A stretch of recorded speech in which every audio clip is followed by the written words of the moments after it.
How's everybody doing? We're going to be talking a little bit about can we calm down autoimmunity? Can we calm down the immune system? What can we do to calm it all down? What can we do? What are some good strategies for calming down the immune system on this lovely Sunday? Hope you guys are having a great Sunday. Hope you had a great weekend. Hopefully, it's not too freezing where you guys are. Had a nice weekend here in California. So, what questions do you guys have about calming down the immune system? I've got lots and lots of strategies. I have a whole program that teaches you guys how to do this.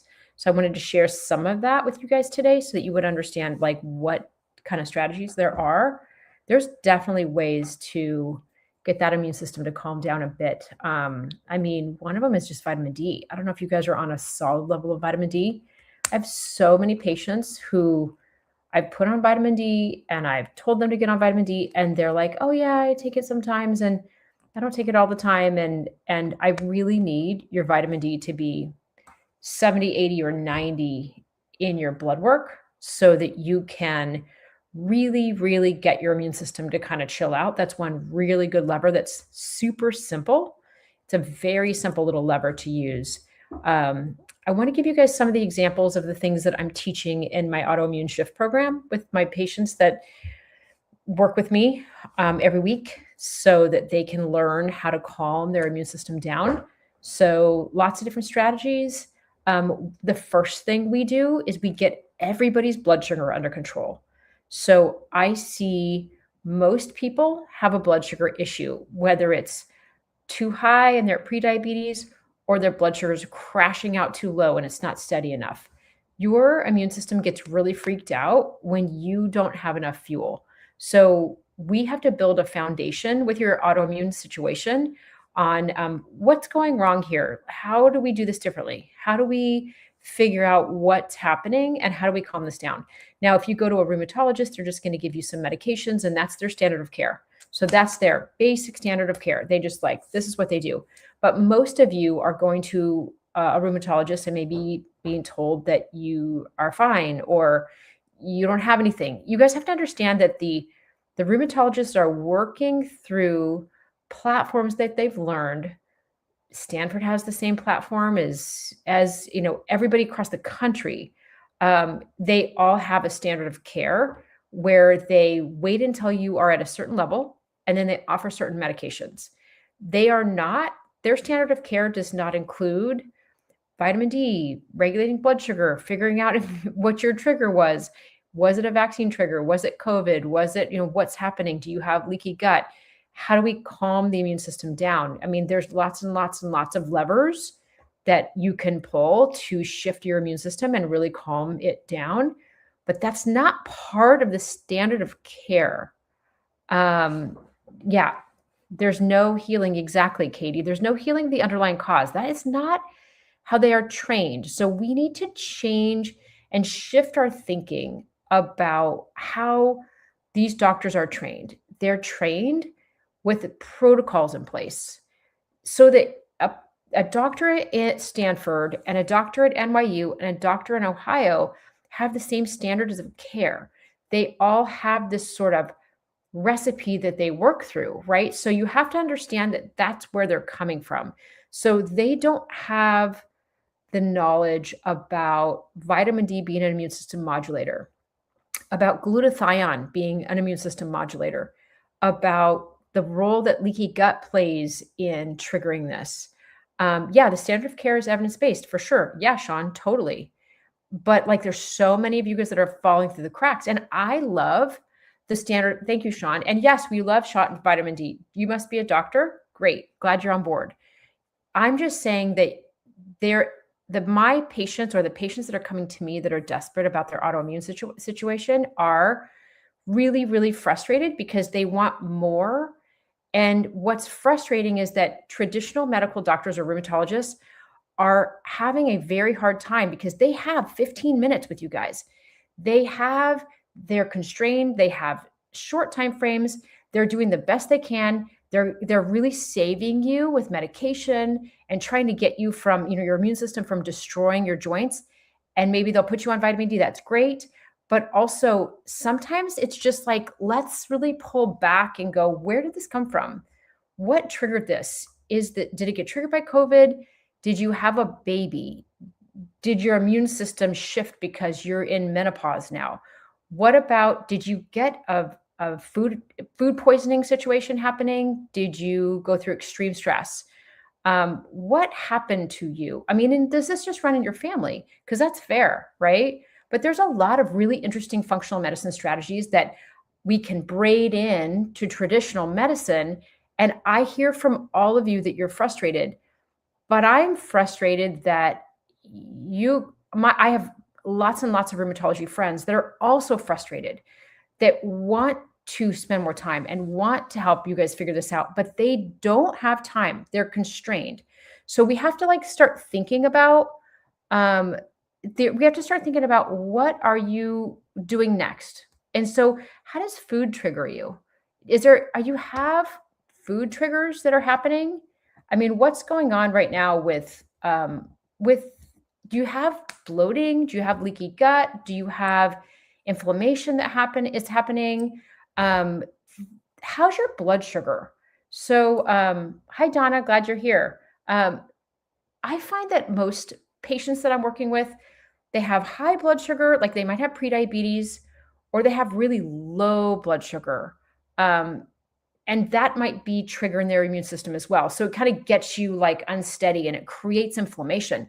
Now, anytime you have inflammation from high blood sugar, you're going to drive the immune system to go a little harder and make you be a little bit more unsteady, and it might attack your joints or your thyroid or your whatever tissues. You might find that you have flare-ups, right? So we're trying to get to the bottom, and this is like specialized care, trying to get to the bottom of what your symptoms are, right? And when you get the flu or when you get COVID or when you have a vaccine, all of that is going to happen in our lives, right? So, but what do we do to try to like chill out the immune system once that it's flared, right? That's going to be interesting to try to figure out. So this is kind of why when we have autoimmunity, we really do want to work on other strategies, not just waiting until your body like, starts going crazy and you have to be on medication. Gigi wants to know about, ITP, which is immune thrombocytopenia.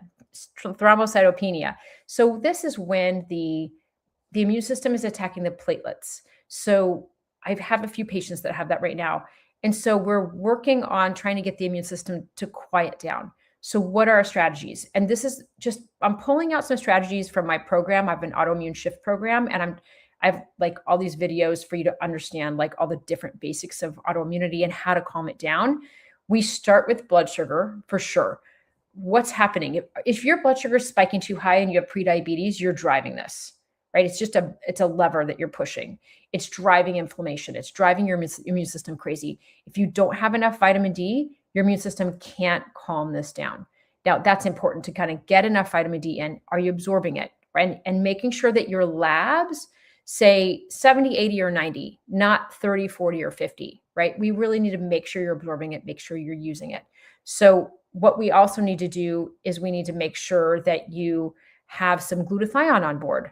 Now, glutathione is a really important antioxidant that's in our body, and it gets your immune system, it really helps the immune system to calm down, which is really important. So that's a tool that we can use. What are you eating, right? Food is information, food every day. What are you eating? Because that's a big trigger, right? And so we want to think about gluten. We want to think about dairy. We want to think about foods that make you bloated. Gluten and dairy have a really interesting thing that they have this called molecular mimicry. And that's going to be an interesting thing where if you eat gluten and dairy and your immune system doesn't like it, it's going to also drive the attack on your thyroid or drive the attack on your joints or drive the attack on whatever. So yeah, this is kind of interesting. So we have a question about polycythemia vera. So this is kind of an interesting one. We're going to be there. It's not really a classical autoimmune disease. It's driven by chronic inflammation. It has some immune dysregulation, so there's a little bit of overlap. Sometimes there's a mutation, a genetic mutation happening. I don't know if you have that. There's some different, like there's a lot of chronic inflammation helps to drive that. So we want to think about What's driving your inflammation? I mean, are you getting some exercise during the day? Can you exercise? Are you too exhausted? How's your energy level, right? What's going on with, do you have bloating? Do you have leaky gut?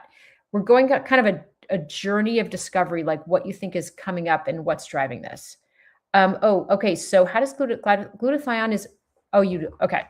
Glutathione is an antioxidant. It lives in our body and we use it. Like, let's say you get pneumonia and you have a lot of inflammation in your lungs. Your glutathione would go into the lungs and help to lower the inflammation and help you recover from that. It would help you recover from an ankle sprain. It helps you recover from joint pain inflammation. It's a very strong anti-inflammatory and it's an antioxidant in our body. So we can take it and it can facilitate and help that.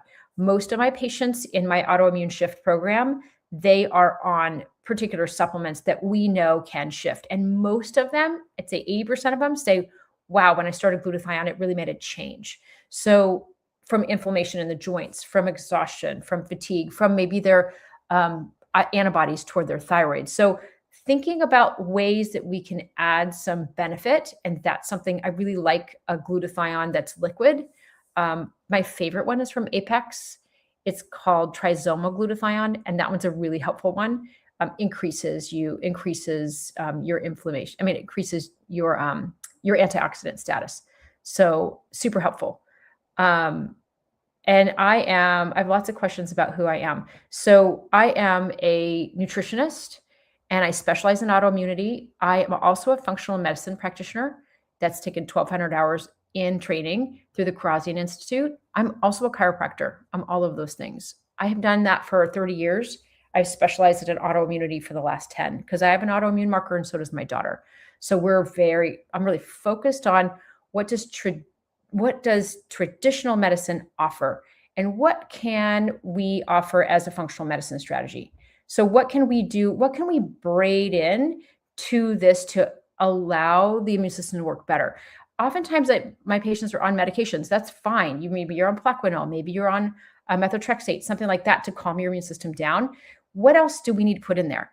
We've got to put vitamin D. Can we put some glutathione? Do you have some inflammation in your blood work? I want you to look at your blood work and see if they've run HSCRP or CRP, ESR. Those are markers that show inflammation. A high ferritin would show inflammation. Those things, I mean, let's get to the core of what is happening. What is happening with this inflammation and why do you have all the inflammation? So are you having like chronic infections? Do you get chronic herpes virus outbreaks? Do you feel like you have like mono all the time? Do you have a shingles outbreak? We want to think about like viral things that can drive this. That's an interesting thing. I find that chronic viruses sort of like they sit in the system and then when you get run down, they flare up. And then you'll see it as like shingles, or you'll feel like, God, I feel like I have mono. I'm so exhausted, or I'll have my lymph nodes really swollen. So these things can really reactivate. Viruses hang out in your system and they wait for you to get run down and then they pop out. They're opportunistic, right? Sometimes people will have they had like some kind of infection, like maybe a traveler's diarrhea when they went to Mexico or something like that, came back and said, all of a sudden, all my symptoms came on. Do you guys have any of that kind of stuff going on?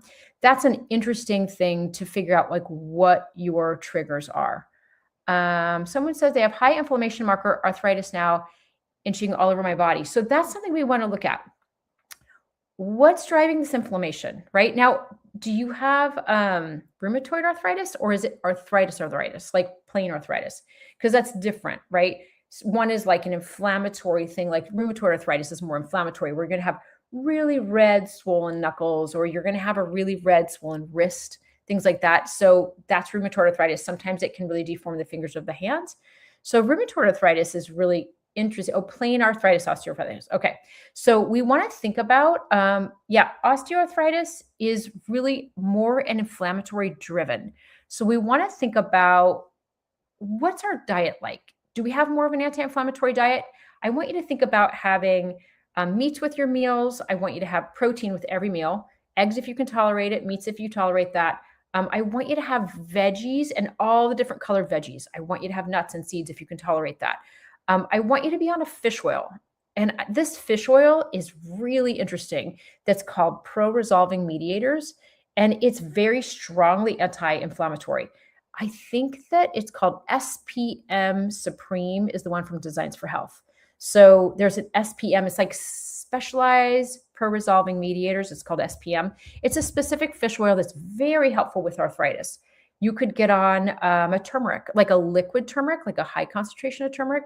You could get on resveratrol. Those are really helpful anti-inflammatories. Now, one of the biggest drivers I'm seeing with inflammation is blood sugar.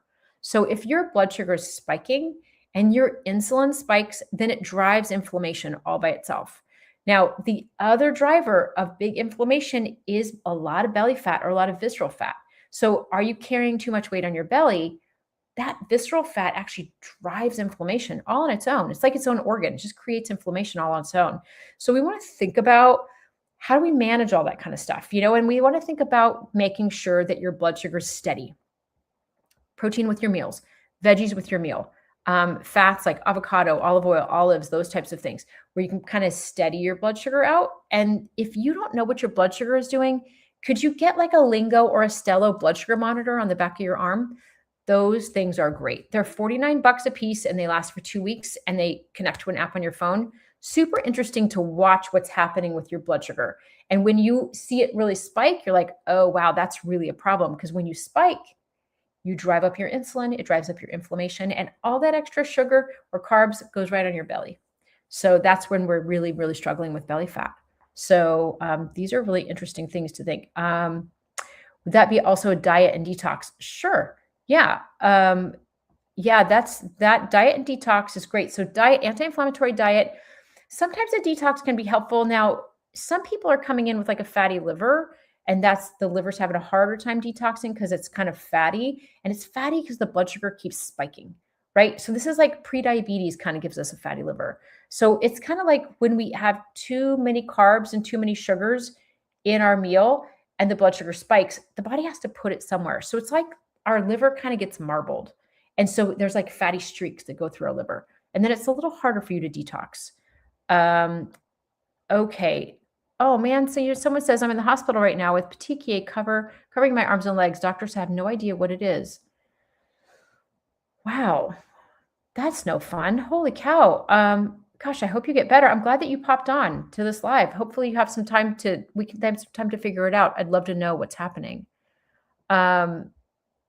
Somebody says no blood sugar, BMI is 32. So maybe you have a little bit of extra weight on you. So we want to work on figuring out, could we do a little bit of intermittent fasting? Could we add some more protein? One way we can think about this to stabilize our blood sugar too is veggies first in your meal. Put the veggies in your stomach first, kind of coat your stomach. And then you put protein and fats in and sprinkling carbs last. If you're going to sprinkle the carbs in last, it's going to slow the absorption of the carbs and it's going to like release them slowly. So, but if you did carbs first, it's going to release right away and then you're going to get a blood sugar spike. So there's real interesting strategies on how to keep your blood sugar steady. And don't do a carb alone because carbs alone is just going to spike your blood sugar. This is not worth it. So Lonnie says, I have high anticardiolipin, IgM, ANA, 1-640. The rheumatologist won't do anything. Okay, this is a perfect example, Lonnie, of you are like in the weird gray zone. You have anticardiolipin antibodies, you have an ANA 1-640. So you're kind of trucking along here. You're sort of in this gray zone, right? So you have a diagnosis, but they won't do anything about it. Their standard of care is going to be put you on some medications at some point, right? Now, what else could we do, right? We don't necessarily want to wait until you're bad enough where you qualify for medications. There's things we can do. So things we need to think about. I have a whole Autoimmune Shift program. If you guys want to come over and join it, it's $50 a month, videos, resources, supplement links, discounts on supplements. And I do an autoimmune Zoom, like a support group on Fridays at 11 a.m. Pacific. So if you ever want to come over, you can go through like all the learning that I'm teaching everybody on how to do this. So it's in a link in my bio. If you want to like go to my bio and put a link tree, it just says Autoimmune Shift. So if you want some support, this is what I do. So I'm doing a lot on autoimmunity because I feel like you guys are just really not being very well taken care of. So vitamin D is important. I want you to look at your labs and see what your vitamin D is. Even if you're taking it, if your vitamin D is not 70, 80, 90, it's not high enough. We need to, 5,000 IUs of vitamin D would be a really great place to start. Another thing we want to think about, I'd love for you to be on some glutathione.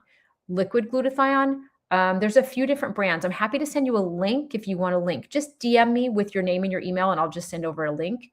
We want to think about Apex has a really good glutathione that's an antioxidant. It's called trisomal glutathione. Symbiotica has one. Quicksilver has one. Designs for Health has one. They're all liquid. They kind of absorb in your mouth. It's hard to absorb just dry glutathione, so I try to do it in a liquid, like an emulsified. It helps. And it helps to decrease the inflammation. But it's also, glutathione and vitamin D are immune system modulators. Just chills out your immune system, right? And now I want you to think about getting off of gluten and dairy. I really, really do. Gluten and dairy are really, really big triggers for driving the immune system. They're food triggers. That these food triggers have something in them called molecular mimicry. It looks like the tissues of our body, which is so weird. Isn't that weird? So it's like your immune system is like, I hate gluten and dairy, but I also hate my joints. So it's almost like you're throwing fuel in the fire all the time. Now, if you have rheumatoid arthritis, sometimes it can also be nightshades. It can be lectins, like nuts and seeds and peas and peanuts and things like that. So there's a way you can do this called the autoimmune paleo diet. So oftentimes in my group, we'll all just kind of like pop on an autoimmune paleo diet for a week and see how it makes us feel. If it makes your joint pain go away and it makes you feel better, then great. Now we're going to slowly reintroduce foods one at a time, just one at a time, so that we can see like, oh my gosh, I put peppers and tomatoes back in and my joints got swollen. We're taking those back out. So then we learn what the triggers are for free versus like a really expensive $1,000 like food intolerance panel, something that we can think about. Okay, Donna, you can get the sugar monitor, go online, and it's there's two of them that are just available to us without a prescription. One's called Lingo and one's called Stello. And both of those are helpful. Lingo's like by Abbott, Stello's by Dexcom. They're great.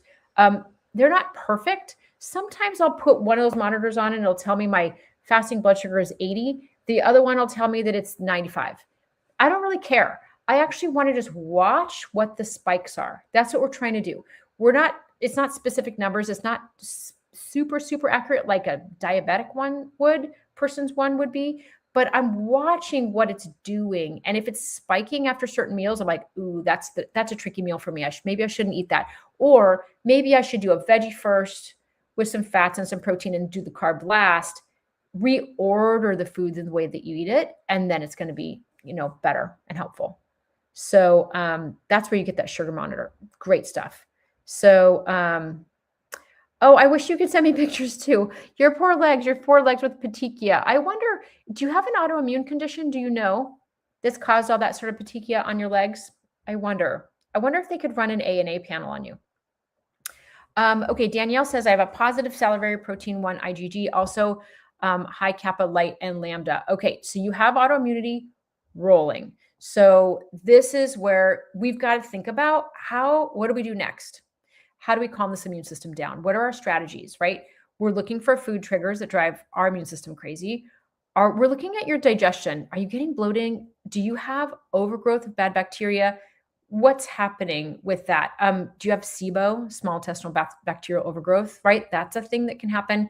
Do you have viral triggers? Do you have, when did it start? This is always the big question is, how did this start? What drove it in the first place? Did you get a vaccine? Did you get the flu? Did you get COVID? Did you feel like that you got this just because your mom has this and your sister has this and your aunt has this? 80% of autoimmunity is women. So yeah, things to think about. So what about kefir or kefir? So this is tricky, right? We love yogurt and we love kefir, all that stuff, if you can tolerate cow dairy. Now, most people that have autoimmunity get a little triggered by cow dairy. Now, if you want to, here's the way to check it out. Get off of gluten and dairy for a couple weeks and see how you feel. And then reintroduce dairy. and just see how it makes you feel, because it's different for everybody. This is like a fingerprint, right? This is why it's tricky to manage people with autoimmunity. This is why I have a whole program, because I never know if it's going to be, you might have a viral trigger. Another person has a food trigger. Another person got triggered because they had really big trauma and they had high cortisol for too long.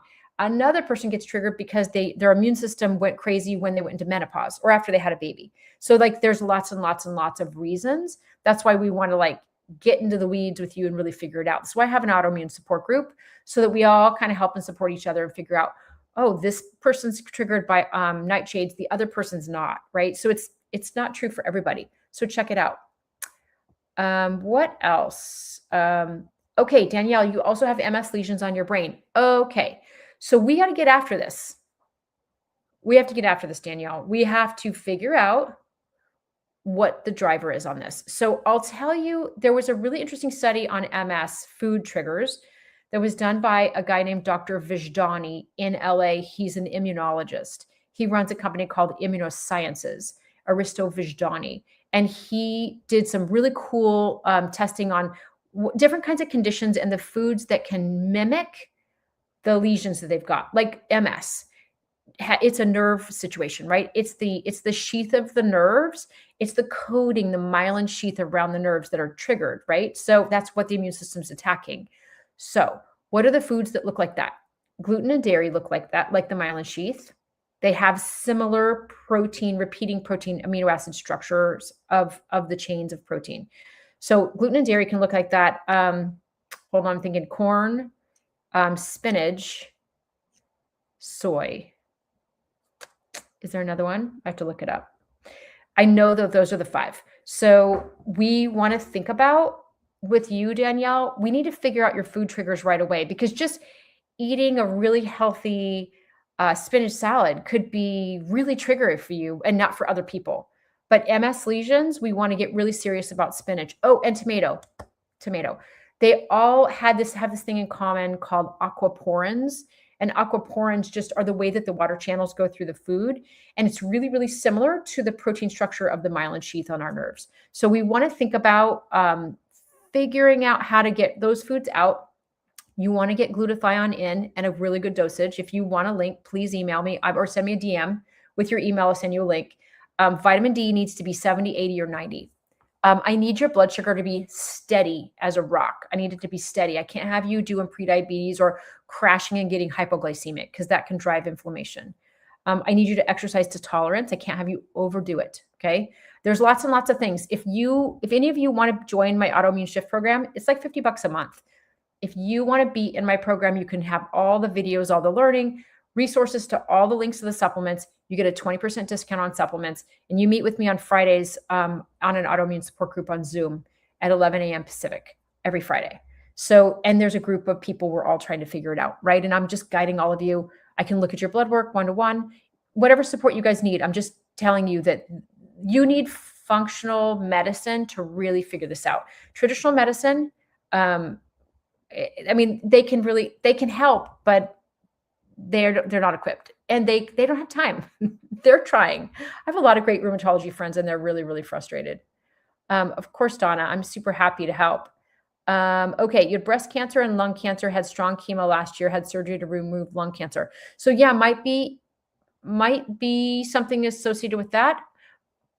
Might be, yeah, you could have a little bit of bleeding. I wonder if you have a little bit of autoimmune. Sometimes medications can drive autoimmunity too, or can make you look like you have an autoimmune marker. So it'd be interesting to do an ANA panel to see. Petechia, could it be ITP? Yes. It could be low platelets, right? Yeah, absolutely. Yeah, you're thinking, Gigi. That's right.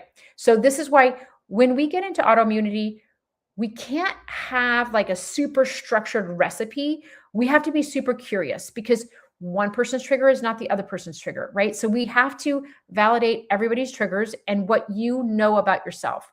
If you know that if I don't get sleep, I get a trigger. If I eat gluten, I get a trigger. If, like there's all these things. If you get around somebody who has COVID, you could have a huge flare up, right? So these are important things to know. And I hate it when you go to the doctor and you get a little gaslit about it, like, oh, that couldn't be it. No, that's not it. You need to go back to believing and listening to yourself. You know what triggers you. You need someone in your life to say, yes, this is what it is. You are correct, right? And every time you eat that food and you get bloated and you have a flare up, well, maybe it's that food. Like I've got a couple patients that can't eat white potatoes, they can't eat eggplant or peppers or tomatoes because it's all nightshades and it just flares up their hands and they get super swollen. So lots and lots of things. So, okay. So can we eat any fruits? Of course. Yes, you can absolutely eat any fruits, Donna. So when we're dealing with, say, blood sugar steadiness, I mean, berries are pretty much free game. Don't eat the whole entire clamshell. That might spike your blood sugar. So berries are great. If you're going to do other fruits that could be more sweet, I want you to do them as a dessert at the end of your meal. So if you do a veggie and you do a meat and you do some fats like some avocado or some olives or some olive oil or something like that, something fatty, right? That's going to keep your blood sugar steady. Do the fruit at the end of your meal and it's your dessert, right? Maybe you do it instead of your carbs because otherwise if you do carbs and then you do the fruit, your blood sugar might really spike. So none of the fruits are really off the table. It's just that sometimes people eat too many fruits and then it spikes their blood sugar. So things to think about. Oh, okay. Your platelets are normal. Okay. So maybe this is a reaction. Yeah, this will be curious for you to figure out what the heck's going on with you. I'm glad you're in the hospital right now trying to figure it out, right? What to eliminate for adenomyosis? Oh, goodness. Yeah. Oh, my gosh. So that's kind of like in the uterus. We've got these sort of like they're fibroids. They're within the wall. They can bleed a lot. That one is really tricky for me. I mean, sometimes people will have a whole lot of estrogen dominance that can drive that. Sometimes the detox pathways will drive that. Sometimes it's kind of genetic for you and it's just your mom had it and you have it. And so it's a little bit tricky. So, making sure you have enough progesterone would be helpful. The herb Vitex can help you increase your progesterone. Do you need to be on progesterone, oral progesterone? I mean, I'm not a prescriber for you, but something to think about, right? Okay, Danielle says, I only have vitamin D of 14, high SED rate. Okay, Danielle, I want to do an intervention here. Vitamin D, we've got to get your vitamin D up, especially if you have MS lesions. We have to get your vitamin D up like it's an emergency, okay? So I want you to be on like a liquid vitamin D, even better. Quicksilver has one that's a D with K. Apex has a liquid one. Thorn has a liquid one. There's a bunch of good liquid ones that are in oil, and boy, do they absorb quickly, right? It's a quick absorption. So we want to get your vitamin D from 14 to 75 in 30 days. Like it's like, let's go. Let's get it done. I wouldn't even do the capsules. I just wouldn't. If you're going to do any capsules, I would do gel caps with it liquid inside, okay? If you want a liquid link, let me know. High SED rate just means you have some inflammation, right? So if you have inflammation and you don't know why, that's going to upset your immune system, right? Your immune system is kind of rolling. It's almost like a boat and it just kind of rolls along and it rolls along and it rises up when it hits like a virus or a bacteria or you get injured, but then it's supposed to roll back down and it's supposed to just roll along, right? But when your immune system is up here and then your inflammation is high, that inflammation is going to drive your immune system crazy and it's going to cause your immune system to attack you even more. We want to think about calming down this activity. Okay. We want to calm down your immune system. So I'm glad that Danielle, I'm glad that you popped on tonight. If you need a supplement, let me know. I can send you a link. I mean, it's just through Fullscript. It's just something that you can, order straight from it. Or if you have a great health food store around, say, I want to get a liquid vitamin D and I'd like you to take 5,000 or 6,000 IUs of vitamin D with a vitamin D of 14. I might even do 10,000 IUs for a month, then drop it down to 5. And then maybe after the second month, you go get your vitamin D checked and see where it is. We certainly don't need to be driving it up over 100. We just need it to be like 70, 80, 90. Okay. Yes. Yeah. I do have a program. So I have a 1-to-1. I can do 1-to-1 with you, but I also do have a program. It's called the Autoimmune Shift. It's the least expensive way for me to be able to work with you because it's $50 a month. And you just listen to all these videos on training and learning about vitamin D and blood sugar and leaky gut and all the things you can do at home to try to steady you out. And then we're going to be doing like supplement links if you need some supplements, and there's a discount in there so that you can get discounts on supplements because supplements are expensive. I do a 20% discount on all my patients in my program. And then there's an autoimmune support group on Fridays at 11 a.m. Pacific. So it's all included. And there's other people that have autoimmunity that are in the group, which are super helpful to like get to know everybody's tips and tricks. So recipes, ideas of how to go gluten-free, lists of resources like crazy. So it's in go to my bio and there's a link tree. The link tree, just click on it. It says, are you ready for a shift? The autoimmune shift. It's just learning how to shift your immune system one little habit at a time to try to get your immune system to calm down. That's the whole strategy. So, and I work with a lot of traditional rheumatologists. They do the medication. I do the functional medicine strategies. Everybody wins. And then everybody's happy, right? And then you're feeling better. So, okay, let's see. So what else? Let's see. Sorry, my comments went a little bit crazy. So, let's see what else. Does it matter finding out my specific autoimmune issue? Do you have, okay, you tested negative for the most common, but do you have a positive ANA, Jess? Is that what you have? You have a positive ANA, but not any specific tissue markers? Because that's really common to have like a positive ANA and then you do all the specific tissues and nothing's positive. So you're in this sort of like weird gray zone where you haven't developed anything specific yet, but then you have something rolling. So it just tells us that things are starting, right? Things are starting to move. And you've got 5 to 10 years from an initial ANA diagnosis that you could potentially get a full-blown something. Now, to be fair, there are people that have positive ANA on a low level for their entire life and have no symptoms. That happens. So what I'm talking about is people that have positive ANA and they have symptoms and they're exhausted and their joints hurt or they have rashes and something going on and something feels active. That's different than a positive ANA that's just to be ignored because it's like, I don't know, you just have this positive ANA, it's just kind of hanging out there. So if you don't have a specific tissue type, great. That tells me that you're in the beginning stages of this and we want to get a handle of your immune system before it goes marching forward. Okay, that's why I made this whole program, is to just prevent disease, prevent destruction, prevent all of this. And if you have full-blown craziness, how do we settle it down? How do we work with your medications and add layers and braid things in to make it better, right? So this is what we're wanting to do. Danielle says, frustrated here, was told nothing is wrong with me. IFA RDL is positive, speckled at 160, in pain. Okay. So we want to figure out, Danielle, what's happening with you. Now, speckled could be a few things. I mean, speckled could move toward, it's kind of almost like not specific yet. Speckled could go into Sjogren's, which is dry mouth, dry eyes, dry mucous membranes, right? It could also go to Hashimoto's. So I want you to get a Hashimoto's markers done. So that's going to be, there's actually also a link in my bio. If you click the link tree, there's a essential labs for everybody on the list. And you can go on there, put your email on there, and it'll email you this list of essential labs that you should be getting done with your doctor. So if that's helpful for you, you can download that and just bring that to your doctor and say, I want these labs done, if that's helpful.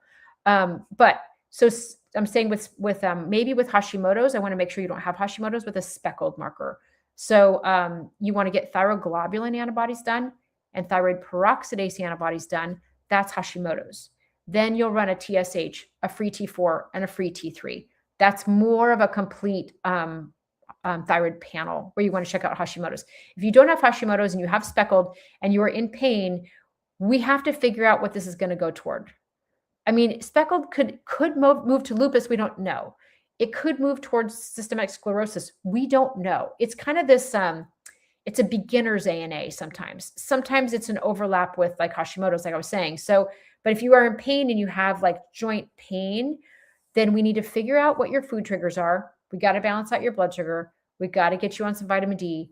We got to get you on some glutathione. There's lots and lots of things I need you to know. So then this is why I'm like giving you guys all these videos so that you understand what it is. And then you meet with me and then it's almost like taking the 101 course. And then we're meeting and saying, what is it now? Let's figure it out. Tell me what you think it is. Because I want you to go through all this learning and then you come to me and say, I think it's viral.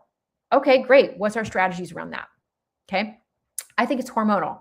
Okay, great. What are we going to do about that? I think I have sensitivity to gluten or I have leaky gut. Let's test for that. Sure. That's not hard. We can test for it. We can know these things, right? Somebody wants to know about digital finger exam detecting internal hemorrhoids. Sure. Yeah. Your doctor can find that for sure. Yeah. Are they bleeding? Are you having a hard time with that? Sometimes they will bleed and they'll make people anemic. Usually if there's blood coming from a hemorrhoid, then you'll see red blood on the toilet paper or in the toilet. Now, if you have a bleed going on higher up, like in your stomach, it actually looks like black tar. If you ever have black tarry stools, that's something that is like, go to your doctor and figure it out. You could have bleeding in your gut up above, not like at a hemorrhoid. Someone says itching on feet, body, and scalp. Okay, itching. Let's talk about this. Do you have hives? Do you feel like you have a rash? If you scratch your arm, does it look like it has red streaks on it? That can be something that could be MCAS. You can get hives, things like that. They can be mast cell things. So we want to think about stabilizing those mast cells. You can get on a vitamin C with bioflavonoids. You can get on some, H1 and H2 things like a Zyrtec and Allegra or a Prilosec. Those can be helpful, but maybe not long-term. Thinking about quercetin. Quercetin at 2,000 milligrams is a good idea for stabilizing mast cells. Also flavonoids, like that are the bioflavonoids, a part of vitamin C, luteolin, rutin, apigenin, things like that are really helpful. You can take those too. So hopefully that helps. Thoughts on an MSM supplement, Hashimoto's? Okay, MSM is sulfur, and MSM usually is helpful for the joints. It can be helpful. It shouldn't cause an issue with Hashimoto's. I don't think so. I would think about, if with Hashimoto's, I want you to think about a couple things. I want your vitamin D to be up at 70, 80, or 90 in your blood work. I also want you to be on a selenium, 200 micrograms of selenium a day. That helps to calm the thyroid down, helps the thyroid T4 to T3 conversion. You can also get on glutathione orally, but you can also get on a glutathione cream that you can rub onto your thyroid, and that helps to calm down the inflammation in the thyroid. Now, you'll know you'll have inflammation if you look back and there's a line here and there's a line here, and there looks like there's almost like a puffy band around this section.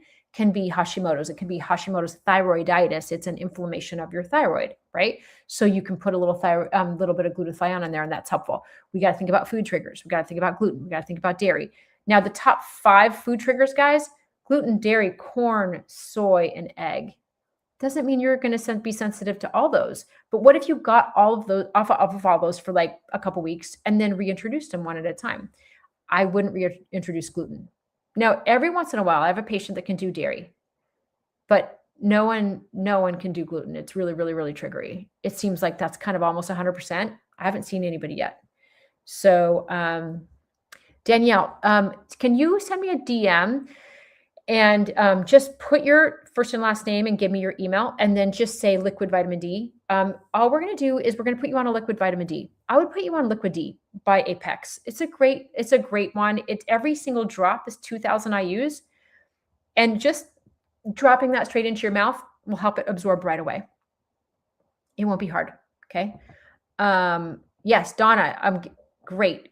Yes, that's perfect. I love that you're going to get on liquid vitamin D, glutathione, getting fish oil.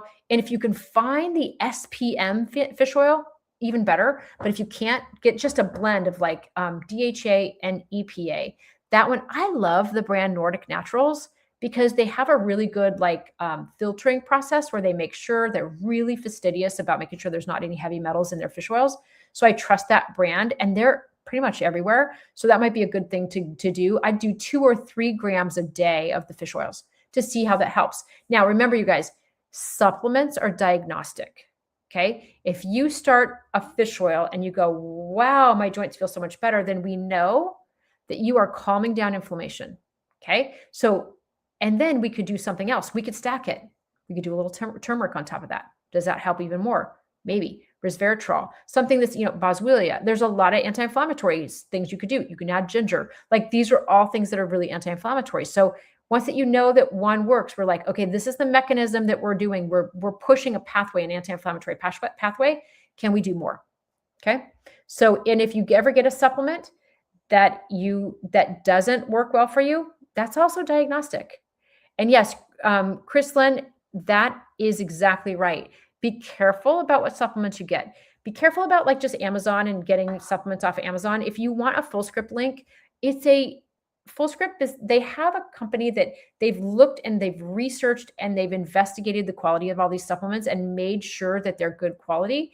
And then they're only professional brands. So I can send you a link and then you can just order one and you can get a discount on that. So it's cheaper if you do it that way than if you try to get some of these Apex supplements on Amazon, they're like 3 times the cost.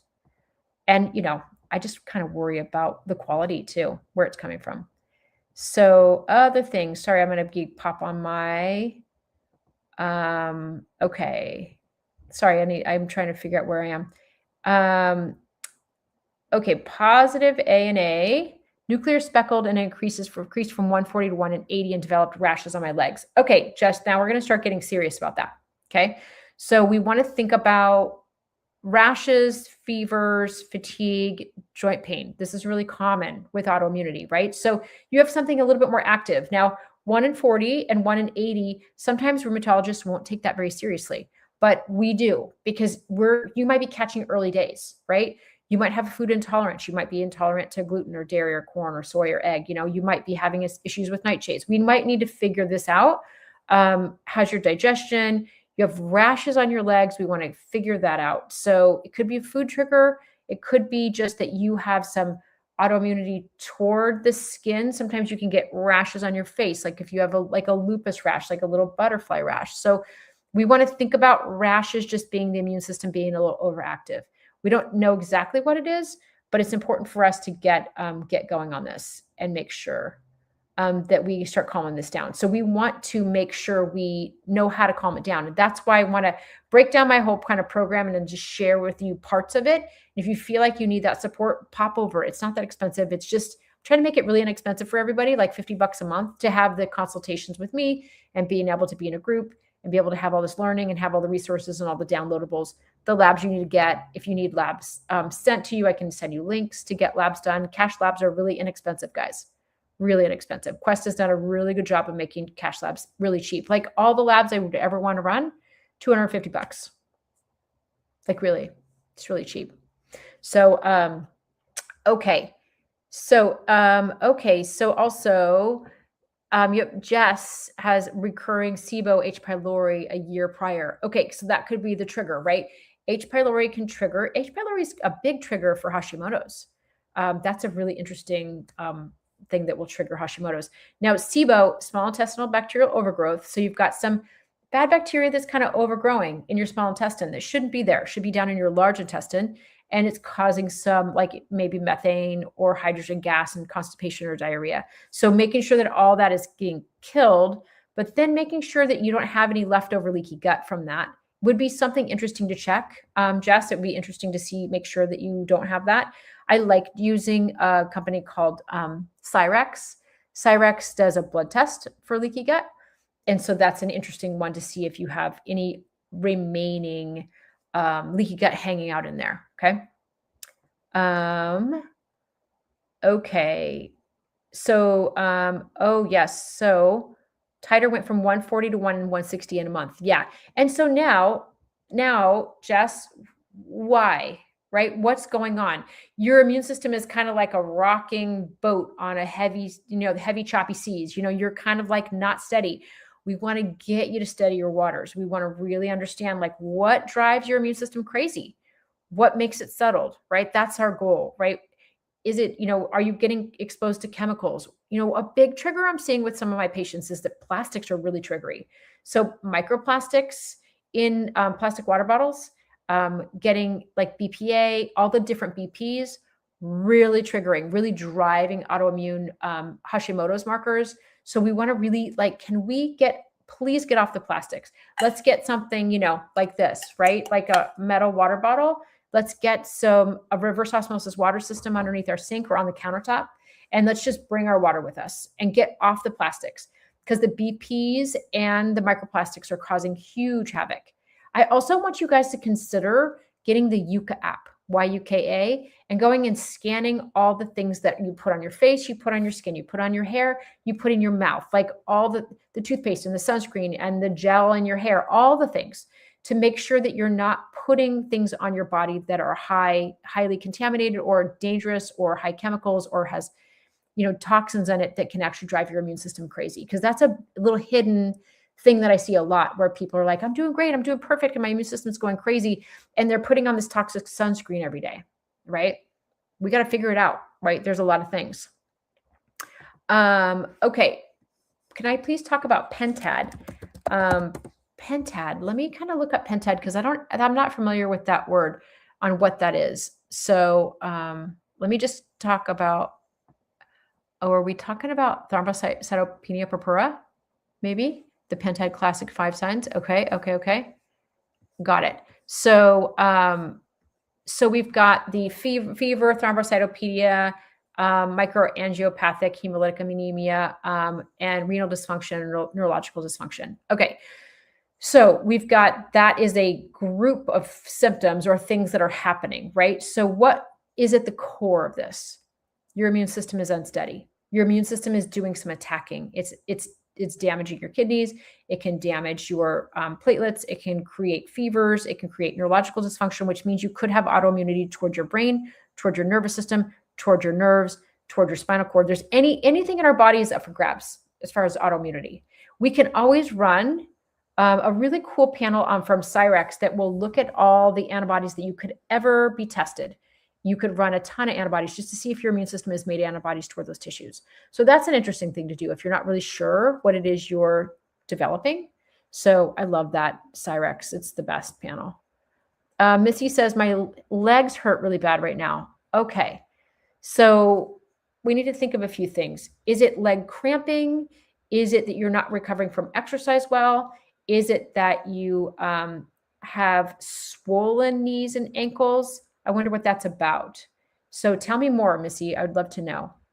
Danielle says, I have arm pain, muscle and joints, veins feel like they're throbbing. So we probably have a fair amount of inflammation happening, right? So if you would look at your blood work, or if you don't have enough blood work, we can always run that blood work and figure out like what's there. So the goal with blood work is to try to optimize everything. Just put it all in optimal ranges, right?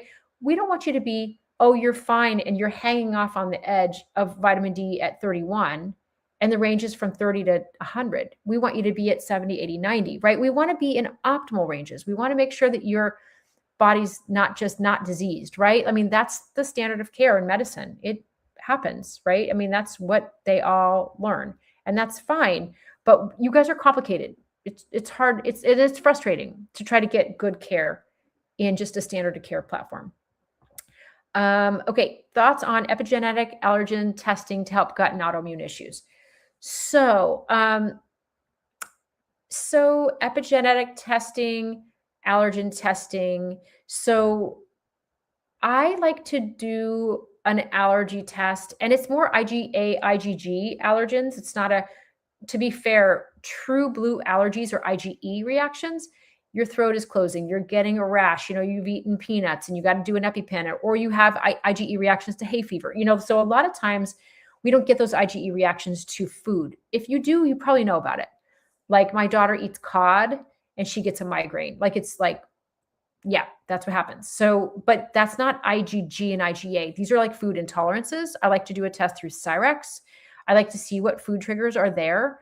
That's something that you can definitely do. They have an intensive gluten panel. They test for celiac. They test for dermatitis herpetiformis, which is the skin or eczema. They test for a brain marker to see if your gluten is causing migraines. They do a really, really good leaky gut panel. They test for all the other cross-reactive foods. You can test so many things, but we can also do that test for free. If you want to, you can remove some foods like an autoimmune paleo diet and then slowly reintroduce foods. That's a free way to do that as well. And it works. Now my daughter and I were really frustrated about, she was getting reactions to some sort of food and we couldn't figure it out. She was in college, drinking a ton of alcohol. Of course they do. And I did this panel on her for 350 different foods. And she's off of gluten, dairy, soy, corn, and eats eggs sometimes. But she's doing like paleo-ish, right? So she showed up positive for white wine and red wine. Those are allergens for her IgG reactions for her. So she can't eat those. It makes her have breakout in hives and a rash on her face. So anyway, yeah, we can do allergy testing to help gut and autoimmune issues. Absolutely. Epigenetics, I tend to do some genetic testing. I mean, the MTHFR, COMT, some basic ones. Those are interesting. They're not as strong on, for me, I'll tend to do blood work for like, say, homocysteine or something like that to see if you're methylating well, if you have the MTHFR gene, things like that. But, and then, okay, question, Jojo Ducky, is organic corn okay for some versus regular? It doesn't, now see, okay, corn has a lot of GMO stuff going on, right? So they're modifying corn, and corn's getting tricky for people's immune system. If you can tolerate corn, amazing. But if you can't, then it doesn't matter if it's organic or if it's, ancestral or if it's regular. It would be reacting in either way because the protein structure is the same. Okay, Sarah says, I get horrible gas when I eat dairy. Is that normal? It's pretty common, really common that dairy can make you really bloated and give you gas and make you have constipation, or also it can make your face break out. Or I see a lot of kids who have a lot of acne here. That's a lot of, if I can get them off of dairy, helps a lot. So oftentimes, what's happening in the gut happens on the skin. So when I see breakouts on the skin, I think there's something going on with the gut that's not quite right. So it's like way to dig in. But I think that when you have horrible gas when you eat dairy, that's a really good message to you to say, you should probably get off. It's probably not working. What about a narrowing spine? So narrowing spine, you have some sort of things where you can have some central narrowing. It's called central stenosis. And you can have some lateral stenosis where the nerves come out from the spine. And they can be structural. They can be from a disc bulge, but they can also be inflammation, right? Like, what if you have some structural narrowing and then you have inflammation on top of it? Well, you have control over the inflammation part, maybe not so much the structural narrowing. So we could do things like glutathione, we could do some turmeric, we could do resveratrol, we could do the SPM fish oils. That might really help. It'd be worth a try, right? Oh yes, so glutathione, glutathione, glutathione. Great one. Have I heard of burning mouth syndrome? Yes. Oh my gosh. So, okay, things to think about. We want to think about, do you have Sjogren's? Like, it might be dry mouth where you don't have a whole lot of saliva. You might be dealing with like some B vitamin deficiencies. The nerves really need some extra Bs. So I'd probably put you on like a methylated B liquid maybe to see if that helps. Oftentimes a high level of turmeric can be helpful. I would put you on a bunch of things. I would say, let's try a B complex liquid. I would say, let's do, get off of gluten and dairy. See if it makes you feel better. I would also put you on glutathione, and I would put you on turmeric. I would just do all of those. Bang. See what happens. We need to do something because it's really painful having burning mouth syndrome. That sucks. I hate that. So yeah, that's what I would do. Lots of things. Okay, hold on. I just lost my place. Okay, hang on a second. Sorry. I just lost my place. Okay, perfect. Okay, I have myasthenia gravis. Please send me the link. Okay, Donna, your immune system attacked the nerves. The nerves somewhere. We've got to get that to calm down. I don't want that progressing. I want that inflammation to go down. I have a couple of patients with Ramsay-Hunt syndrome, myasthenia gravis. It's like the immune system really did a number on the nerves. So we've got to calm your immune system down and see if we can get the inflammation to come down so that you can get more function in there is the goal. Okay. Donna, if you go to my bio, like go to my page, right? My like main TikTok page, and just click the link tree. And then there's a free Essential Labs for everybody if you want to download that. But then there's this thing called the Autoimmune Shift. Click on there and you can just join in. There's also how to work with Darla. That's on there too, if you want to do a one-to-one. So come on over. Ellie, I have Hashimoto's, diabetic arthritis, and lupus. Then, whoo, okay, Ellie, wow. Okay, do you have type 1 diabetes with Hashimoto's, arthritis, lupus? Okay, you need an intervention, Ellie. Come on over. I'm ready for you. Like, we need to think about getting you off of some food triggers. You might even want to like get on an autoimmune paleo diet for a minute, for a couple weeks, and see, then slowly reintroduce foods to see what's triggering you. Because I'll bet you'll find that there's a few foods that really drive, like if you have arthritis or pain in your hands or legs or knees or whatever, that would be an interesting thing to watch. You've got lupus, you've got all sorts of things rolling here. You have like the autoimmune jackpot of all the things. So we've got to get your immune system to calm down. Because here's what happens, guys. If you have one autoimmune condition, you're like living under an umbrella of many possible autoimmune conditions. So you could, if you have Hashimoto's, it's really easy for your immune system to go, I'm going to attack the joints too. Or I'm going to go ahead and attack over here, because your immune system's already unsteady, already attacky, right? So that's what we want to prevent. We want to prevent further progression. But for Ellie, we're going to be like, okay, slow the madness here. What's your inflammation? What's your blood sugar? We got to get your blood sugar under control. Type 1 or not, we have to get you under control, right? We might need to put you on a little bit of a ketogenic diet for a minute, right? To calm your blood sugar down, because high blood sugar is driving inflammation, which is driving your immune system crazy. So that's a big deal. We got to get these. This is why I want you to understand so many things. This is why I've made all these informational videos, because I for sure forget to tell you to get the Yucca app and get off of plastic and get off of gluten and dairy, maybe an autoimmune paleo, get on glutathione. Like, there's so many things to tell you. I've made it into a video series, and then everybody watches those, and then we all communicate about our plan. Like, what's our strategy for the week? People are getting links. These are some strategies for like moving forward. And then you come with your biggest question. Like, what do you want? What should I do? Right?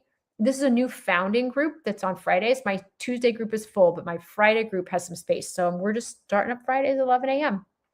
So Ellie, come on over. Literally, I'm happy to help you. Like, let's figure this out. Sally, nice to see you. I had a meeting with Sally. You know what? We're figuring out what was going on with Sally. I ended up having a tumor on my C5 and C6 a couple of weeks ago. Okay. So Sally, hopefully, are you going to get that removed, or what are we doing about that? Like, because I'd love to know.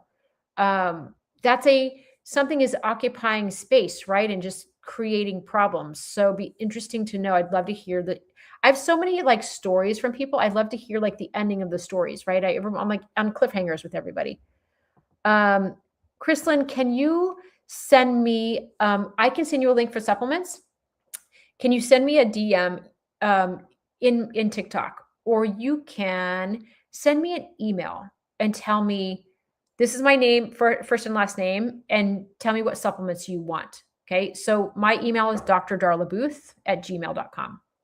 drdarlabooth@gmail.com. Just send me a link. Yeah. So the supplements that are coming that I work with are through FullScript. And they have an overarching company called Emerson Ecologics, and they do a very, very good job of vetting these supplements to understand where they're coming from, the quality, making sure that they've been tested, making sure they're not coming straight from India or China, which has been having some problems with heavy metals. And they really do stand by their supplements. And that's why I work with them, because I don't want you guys just going to Amazon. We don't know what we're going to be getting. The danger of micrometals. Yeah, it's important. I mean, especially when you're dealing with things like collagen, like that's from bones, right? And you're like, what are we getting in there, right? And so we need to make sure that we are going as clean as we can, right? At least as reputable as we can get, right? Okay, so I really like the reverse osmosis water system. They have one on the countertop, and they have some underneath the sink. I have one underneath the sink at work and at my house. My daughter has one that's a countertop one by a company called AquaTrue, AQUATRU, AquaTrue. And they have their little filters that she has to change, and then she puts in her water in there, and then there's like a pitcher, and it's a great filtered water situation. Anna Claudia Rio says, my gut issue started at menopause, H. pylori, leaky gut, SIBO, Candida, Hashimoto's. You really got it all, didn't you, girl? You're like winning. So, okay, when you have menopause hits, estrogen lowers. Estrogen causes the walls or the barriers, like our skin barrier, our gut barrier, our mucous membranes in our nose and our throat and our lungs and such.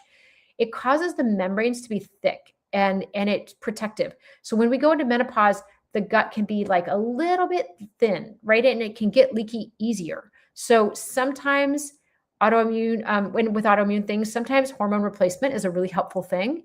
Estrogen can help thicken up those barriers if that's something that works for you and your doctor, or if it's safe for you.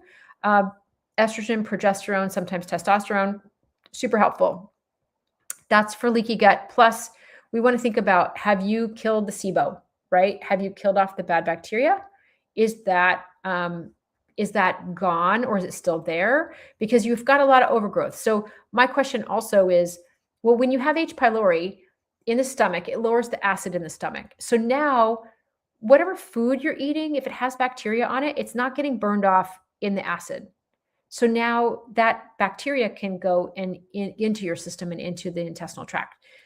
So that's important to know. So that's one of your first line of defenses, right? Is the burning acid in your stomach is important to be there. So if you have H. pylori, the acid is low, and then you get exposed to more bad bacteria. So we might want to make sure that H. pylori is gone.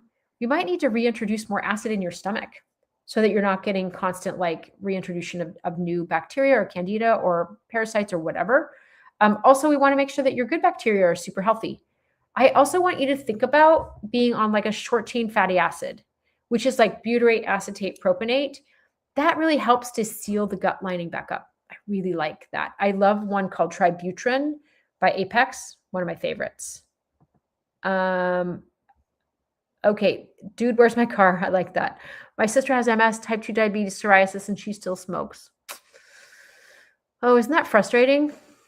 So frustrating, isn't it? It's like, come on, we can do this. But I think sometimes when you just feel bad, it's really hard. Your brain's inflamed, your body's inflamed, you're not making a lot of dopamine, and you just feel like not motivated to make a change. And it all feels like it's too hard, right? That might be where she is, which is super hard.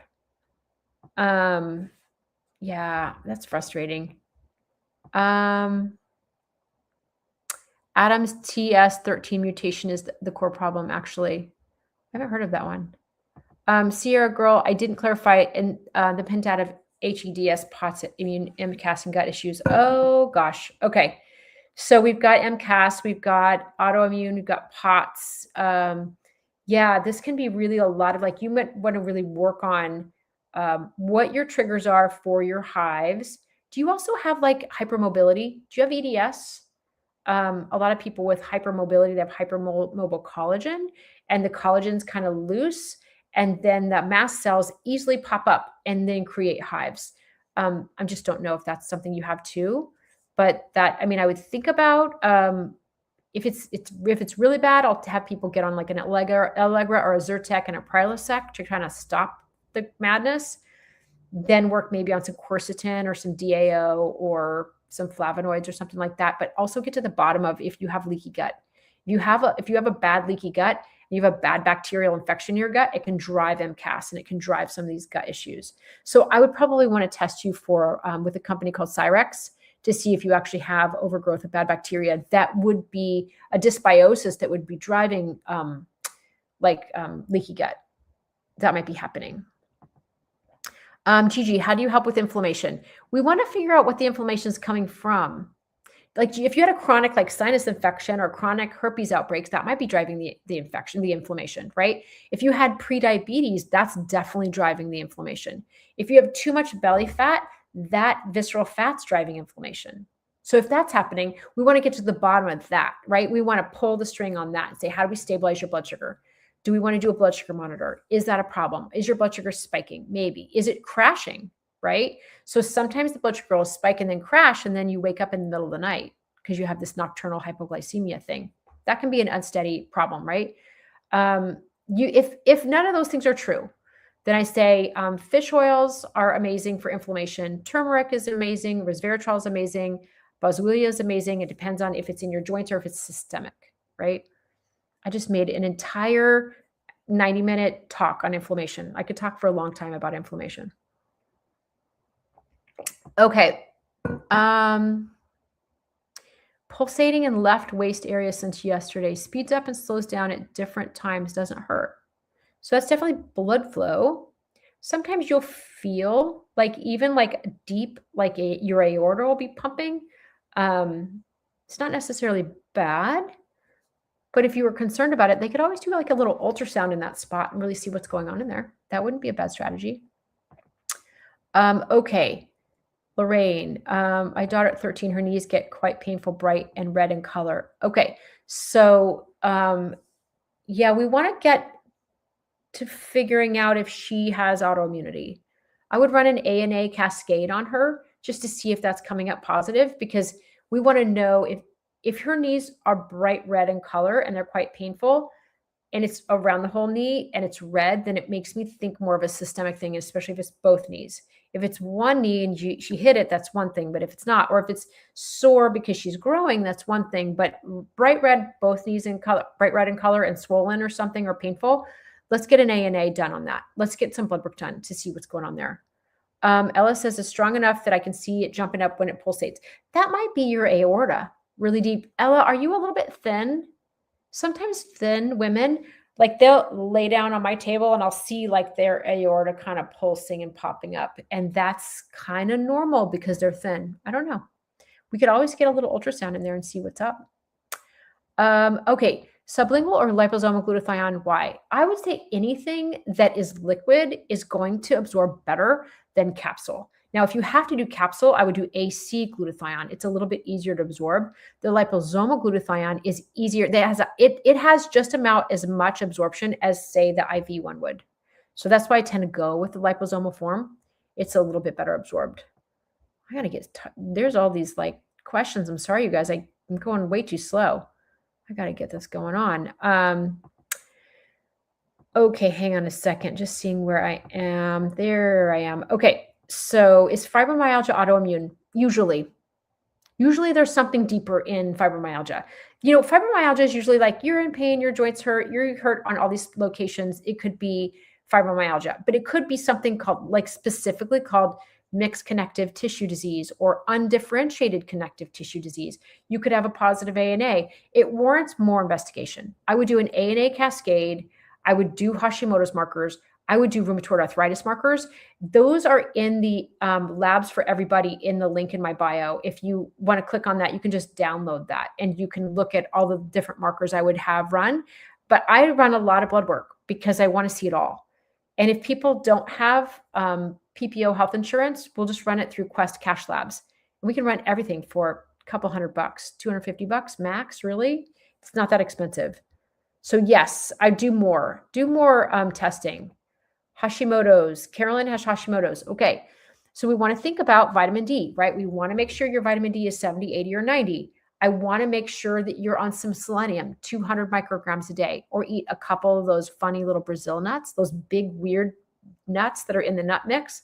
Those are Brazil nuts, and they have a lot of selenium in them. You could eat a couple a day, and they would give you all the selenium you need. But you probably have some food triggers, Carolyn. It might be gluten, might be dairy, might be corn, soy, egg. I tend to kind of get people on like an autoimmune paleo diet for a minute to just let their immune system calm down. And then we reintroduce one food at a time. Maybe we put a little corn in. Maybe we put the grains back in. Maybe we put back in like the nightshades. See how you feel, right? And you might feel like, oh my gosh, I ate corn and I felt so anxious, or I felt like my heart was racing, or I felt like my joints hurt, or I got a rash. All important. So this is the time, like, I think that we have been taught with our traditional medical system to be fast, to be hurried, because we only have 15 minutes. We got to go. We only have 15 minutes with the doctor. Hurry, hurry, hurry. And so we don't tend to like talk about the things that are happening. So we tend to kind of go, it's probably fine. And maybe it's actually that symptom could be the clue as to what actually is happening. This is why I'm creating a program where people spend a lot of time with me. They spend a lot of time with other people with autoimmunity. We learn a lot of things. There's a lot of magic in a group. We learn how our symptoms are warranted. We need to pay attention to them, and they are going to guide us into understanding what's happening. So then we look at our labs, we correlate with symptoms, and then we really understand what's happening, right? And then it might lead you to a diagnosis, but it might just say, hey, my immune system's kind of crazy. I need to calm it down. Great. Let's figure that out, how to do that. Okay. So, and it can be done. I've had a couple patients who've Hashimoto's has gone negative, Some of people, their immune system markers stay kind of steady, or they slowly start to drop and their symptoms start going away. And that's the goal, is to get you feeling better. Okay. So send me a message if you want some support. If you want to jump into my autoimmune shift group, come on over. Super fun. It's in link in my bio. Positive for thyroglobulin antibodies. So you have Hashimoto's, adenomyosis, PCOS, surgical menopause, pre-diabetes, pre-D2, like type 2 diabetes maybe. Okay, PCOS, we've got too high insulin. So we got to work on your blood sugar. So I would get like a little Lingo or a Stello blood sugar monitor and pop it on your arm. And then you're going to watch on your phone and just going to watch what your blood sugar is doing. And then you can figure out, like, this is like a video game for your body where you have this sort of like range where you're like, your blood sugar, we just want it rolling, right? We just want it to be steady. Protein at every meal, veggies with every meal. I want you to do veggies first, protein and fats, carbs last always, and minimize those carbs, not do too many. You don't need to be carb free. We just need to kind of minimize them. And if you're going to do any fruit, put it right at the end of a good high protein meal. Okay. Nuts, seeds, eggs, if you can tolerate them, fats. I want all of that. I want it to be like a paleo-ish diet, low carb. Okay. That will help a ton, Arlene. And let's get your blood sugar steady, because it sounds like that's a big trigger for you. Yeah. Oh, Hashimoto's and menopause too. That's super fun, right? So are you considering doing bioidentical hormones? Sometimes my patients will get on hormones like bioidentical hormones, an estrogen patch and an oral progesterone, and they feel better. Their immune system is better. Estrogen is an anti-inflammatory, so it can be helpful, right? Progesterone helps us sleep. Progesterone helps us to not feel so anxious. Super helpful. Is it normal to be nauseous postpartum? Sure, absolutely. Yeah, your whole system kind of gets wacko, right? So think about, could you think about drinking a little bit of ginger tea? Is your stomach upset? Are there foods that are bothering you? You might want to think about like just drinking some bone broth or some, really simple foods. You might have gotten the stress of pregnancy, and the stress of delivery can create a little bit of a leaky gut too. So you want to think about, like, maybe you want to be on like a short chain fatty acid, like a tributrin, like a butyrate acetate propionate. Super safe with pregnancy or with like nursing, if you're nursing the baby. But that can happen for sure. Do I recommend a cleanse? Sometimes, but here's the thing. If people feel super constipated, I'll recommend getting like on some magnesium oxide or some triphala or some, probiotics to help their intestines to get moving, right? That's important. But maybe adding some fibers, adding some prune fiber, adding some different kinds of things, acacia fiber, guar gums, things like that. But I will make sure that the intestines are moving before we do any kind of cleanse. I do like, there's a couple of really good liver cleanses with intestinal cleanses. I like the Quicksilver Push Catch. I think that's a really good one. I think that Apex has one called Hepatosynergy, which is a liver cleanse, but you have to make sure that your intestines are actually moving, because if you're constipated and you do a cleanse, you're just going to feel like trash. Okay, I get hives every night at bedtime. Interesting. Are you showering? Are you taking a hot shower and then you get hives? Because oftentimes my patients are getting hives from hot water too. Okay, chronic gastritis. You take Nexium. Are there any good supplements? Absolutely. Yes. Okay. And also, if you want to do a one-to-one with me, get on my Linktree, and there's a little work with Darla. Click on that. You can also look up Darla Booth, Los Gatos, California. Call my office. They book all those stuff. I do a lot of Zooms. So if you're not local, but chronic gastritis, we need to think about, do you have H. pylori? We want to find out. Are you triggered by certain foods, gluten, dairy, corn, soy, eggs, things like that? Is it just like tomatoes, or it's like, this is really a heartburny type thing, right? We want to think about a couple of really good supplements called RepairVite by Apex. There's a RepairVite plain, and then there's a RepairVite SE. They're like glutamine and zinc carnosine and slippery elm and aloe vera and all these kind of soothy, yummy things that can soothe. You should also take a chewable deglycerized licorice, DGL, deglycerized licorice, that you chew, and it soothes the esophagus. Because then we need to slowly heal that. So we could slowly, if you wanted to get off your Nexium, you could taper, but we need to figure out how to heal the esophagus first. It takes a bit, but it can be done. So yeah, reach out if you want some help. Jana said, I recently had my blood work done and have several autoimmune ratings out of whack, including RA. Okay. Well, Jana, welcome. This is what I do. This is why I made an autoimmune support group. And I made the Autoimmune Shift program so I can teach everybody like a little 101 college class on everything you need to know about autoimmunity. It's like a crash course. Then you can have resources and links to supplements if you need them, and then an autoimmune support group so that you can figure out like, why do you have this? How are we going to calm it down?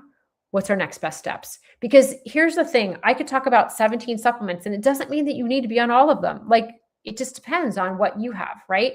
Some people, it's their blood sugar. Some people have chronic viruses happening. Some people are not sleeping and their stress levels are too high. Some people are in menopause and it got triggered. So this is why we have to just kind of figure it out for each person.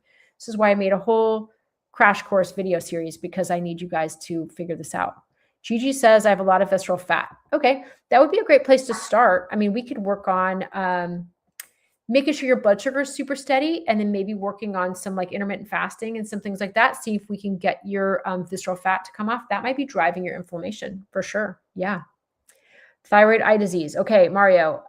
So did you get your thyroid handled?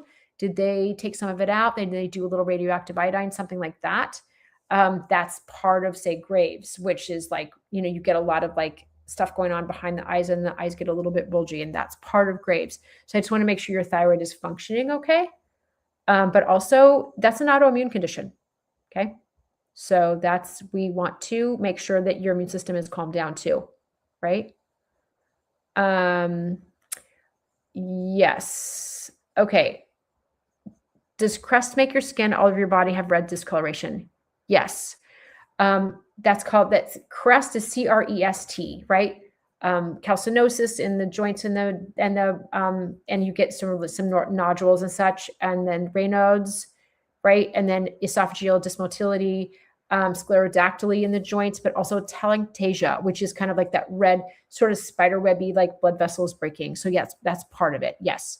Oh, my email address, if you want to send me something as far as like, if you want to send me a request for a link for supplements, either DM me on TikTok or send it to my email, drdarlabooth@gmail.com. Sierra Girl, pop on the link on my bio that says Linktree, and it just says work with Darla or Autoimmune Shift, or it'll say at the top, it says Essential Labs for everybody that you can get to.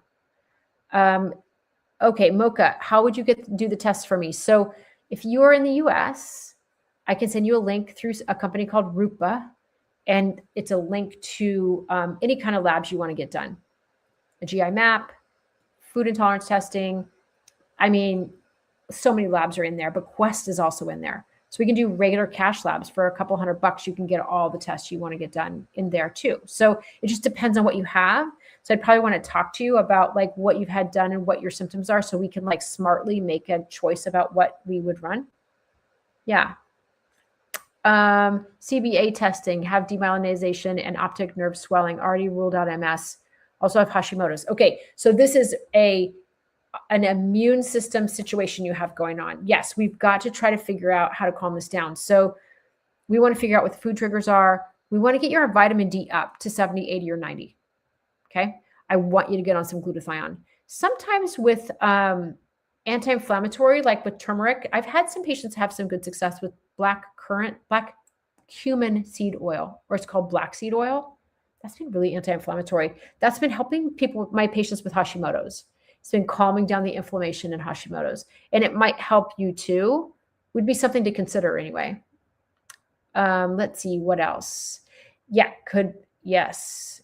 So many things. See, this is why I love a group. You guys are helping each other out. It's so great. You guys need to like have pals that you meet that all have autoimmune disease, and we're all cheering each other on. That's the goal, right? That's what we want. Okay. Arlene says, have a monitor, carbs get spiked and lows, right? So the name of the game is trying to steady your blood sugar, keep it super steady and not let it spike too much and not let it crash too low, because that's really destabilizing the immune system, especially the spikes. because then you're driving your high insulin and you're driving high inflammation. So was allergic to patches. Okay, so you might want to do something that's more like a gel. You're talking about estrogen, maybe estrogen patch. You might want to do something more like a gel or a spray or something like that. Try the patch unopposed, but brought back endo symptoms. Okay. I wonder if you did the patch with some progesterone or if you just did a very small amount, like in a cream. I just wonder. Okay, ANA 1280 speckled, negative for dsDNA, negative to anti-Smith, yay, but have the malware rash. So what tests do you ask for? Okay, so it sounds like you've gotten some good, decent testing done. I mean, you could do an ANA cascade. Here's what you could also do, Kimberly. You could do a test through a company called Avise, A-V-I-S-E, Avise. They have a test that does every single kind of autoimmune marker that you could run through that company called Avise. And it's usually like a $2,000 test. But if you can say, and no one checks, if you can say that you're spending more than $5,000 a year for all of your health conditions, including insurance premiums, then they'll give you the test for $200. So you can always message my office. It's office@darlabooth.com. And you could say, my Delia, my front desk person, you could say, Delia, I was on TikTok and I want the Avise test. She would say, send me a copy of your insurance card if you have one. And then she'll fill all the information for you. I would do that, Kimberly. I would do that. What is Hashimoto's? So Hashimoto's is where the immune system is attacking the thyroid and trying to destroy it. Denise, oh, I have gallstones. I'm not breastfeeding. I just feel nauseous some days and it's just like, why? Okay. If you have gallstones, you might want to think about getting on a particular supplement, Denise, that's called Bilemin, Bilemin. That will help to thin out the bile to see if you can kind of pass those gallstones more easily. And it has like dandelion root. It's got milk thistle. Can't remember what all is in there. Taurine is in there. And it's super, super helpful. It's by a company called Apex. So it's called Bilemin. If you would like a link, let me know, because that's probably why your nauseousness is there. Thank you for telling me that. I have severe thyroid eye disease and have found no relief. I have hypothyroidism and been on methimazole. Okay. So you want to think about getting your vitamin D up to 70, 80, or 90, and you want to get on some glutathione to see if you can calm your immune system down. We want to also think about, this is why I really want all of you to look at my crash course I made for all this information, because it's all there, about stabilizing your blood sugar, about making sure that your immune system is steady from getting out plastics and getting out chemicals, and making sure that you don't have leaky gut, and making sure, I want to really go through all of these check marks, right? To make sure that you're healthy and figuring out why you got all that. Oh, Denise, I'm so sorry that you're feeling so nauseous. More on the liver cleanse. Okay, the liver cleanse is awesome. The one I like the most it's called Push Catch by Quicksilver. And if you want a link, send me a DM. Just give me your name and your email and I'll send you a link to order it. It's great. So it's like a little liquid. You hold it in your mouth for 30 seconds once a day. It has you kind of pulse it on 5 days and off 2 days and such. And then you have a little powder with bentonite clay and such that kind of catches whatever's coming out of your liver. I like it a lot. It's great. If you had your thyroid removed, do I still have Hashimoto's? That's such a great question, Crystal. Such a great question. So, your immune system was overacting and was attacking the thyroid. They took the thyroid tissue out. Now, your immune system is probably still overacting. Is there any other things, any other target tissues that is attacking? We don't know.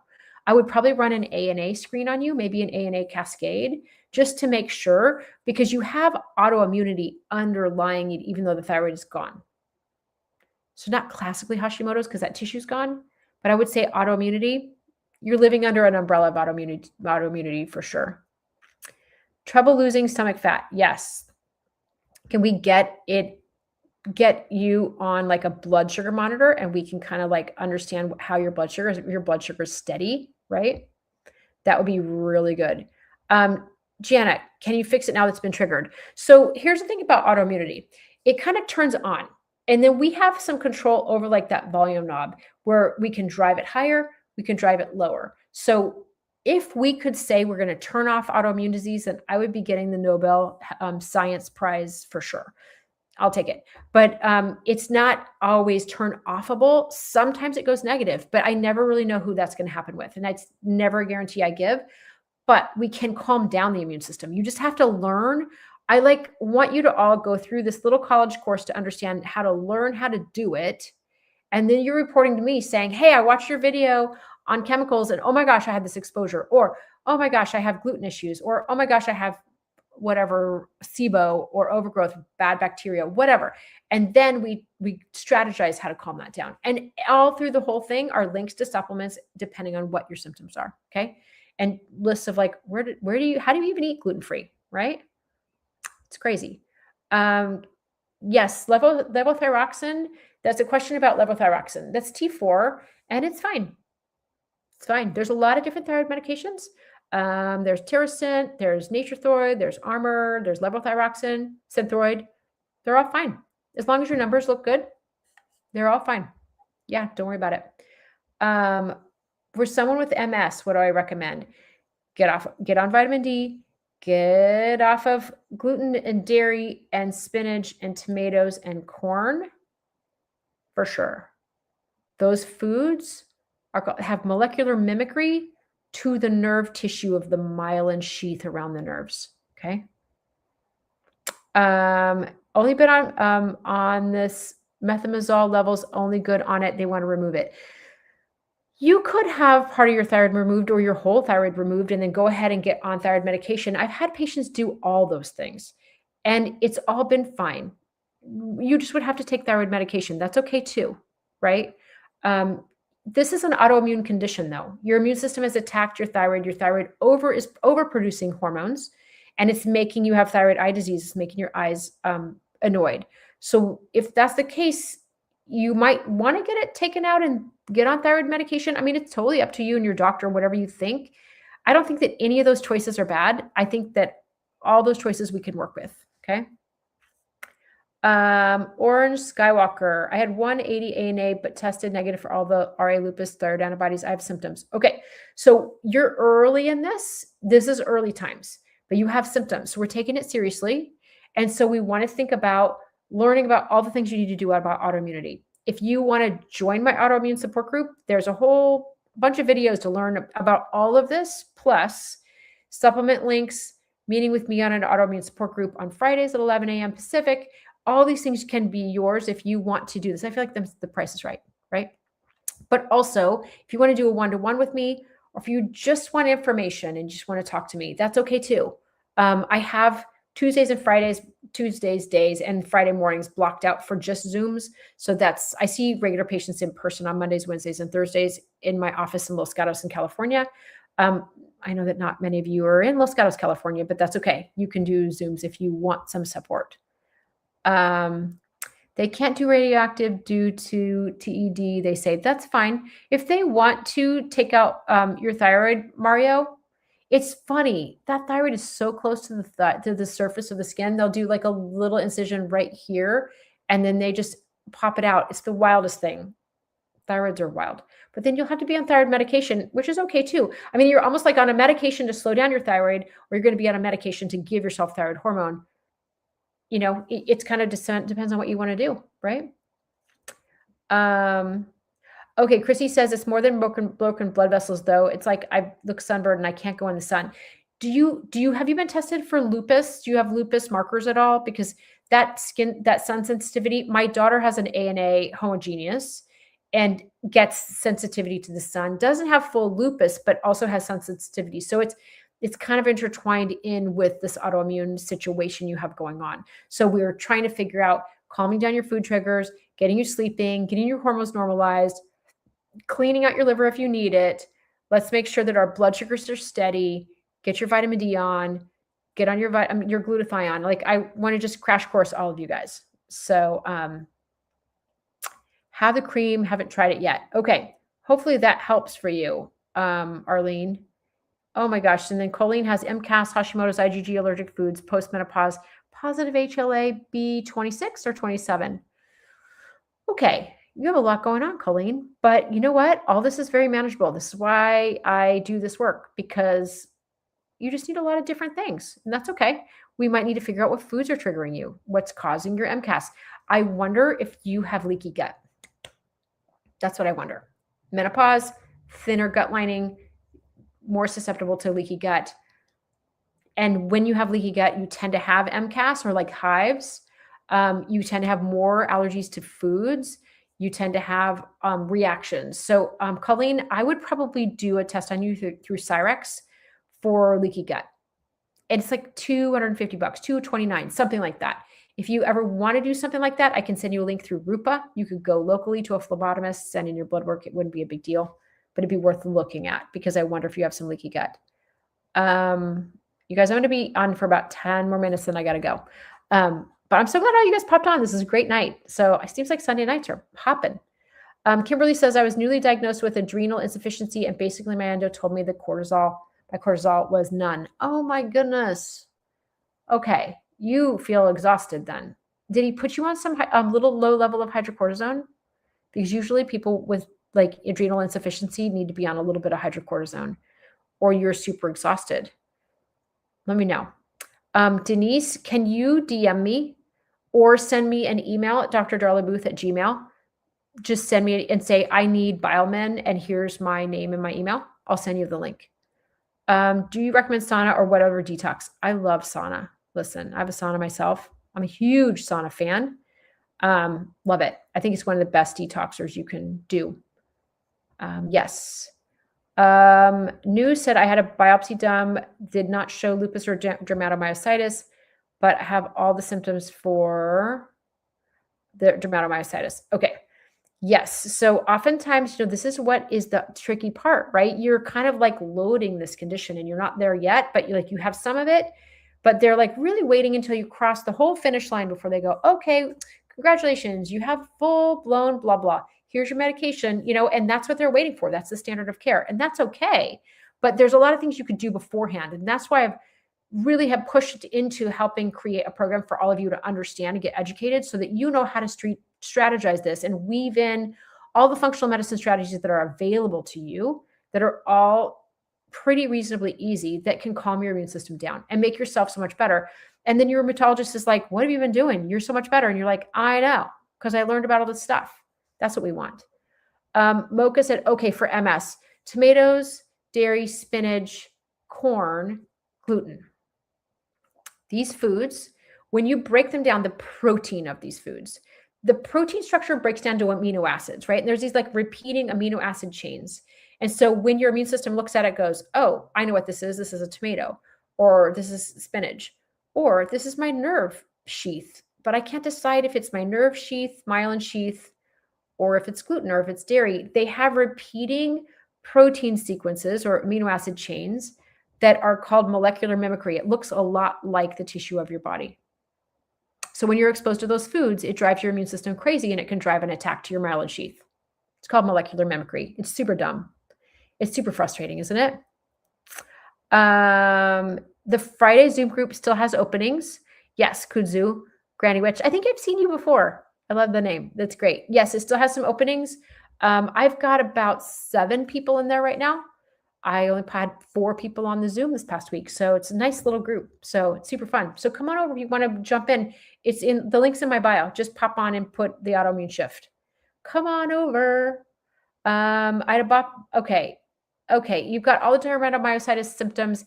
ANA is 1 in 2560. You are rocking on your ANA, my friend. Okay. So I'm going to say, yes, you have autoimmunity.